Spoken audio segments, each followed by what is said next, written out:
சொல்றாங்க. எடப்பாடி பழனிசாமி விமர்சனம் பண்ணியிருக்காரு. முதலமைச்சர் தன்னோட இந்த மாநிலத்துடைய நிதி உரிமையை கேட்கறதுக்காக நிதி ஆயோக் கூட்டத்துக்கு போயிருக்கிறாரு. எதிர்கட்சி தலைவர் அவங்க அரசியல் பண்ணதான் செய்வாங்க. தொடர்ச்சியா 3 ஆண்டு காலம் போகல, இந்த ஆண்டு மட்டும் போயிருக்காங்க, அமலாக்கத்துறைக்காக தான் போயிருக்காங்க அப்படின்னு சொல்லி ரைடுக்கு பயந்து போன மாதிரி சொல்றாங்க. இந்த ரைடுக்கு பயந்து போயிருக்காங்க. பல முறை நான் சொல்லியிருக்கிறேன், இடி இல்ல மோடிக்கும் நான் பயப்பட மாட்டோம். நாங்கள் தொடர்ந்து எங்களோட குரல் கொடுத்து தான் இருப்போம். என்ன பண்ணாங்க, மிரட்ட பார்த்தாங்க. மிரட்டி அடி பண்ணி வைக்கிறதுக்கு பயப்படுறதுக்கு அடிமை கட்சி கிடையாது திமுக.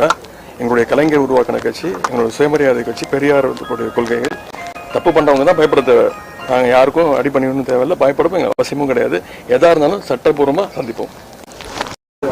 இன்று காலை மாவட்ட ஆட்சித்தலைவர், மாவட்டத்துடைய அமைச்சர்கள், நாடாளுமன்ற உறுப்பினர்கள், சட்டமன்ற உறுப்பினர்கள், அனைத்து சிறப்பு திட்ட செயலாளர்களுடைய அதிகாரிகள் அனைவரும் சேர்ந்து இன்றைக்கு காலையில் புதுக்கோட்டை மாவட்டத்திலே நடைபெற்று வருகின்ற அரசினுடைய அனைத்து பணிகள் சார்பாக சென்ற ஆண்டு ஒரு டீட்டெயில் ரிவ்யூ வச்சுருந்தோம்.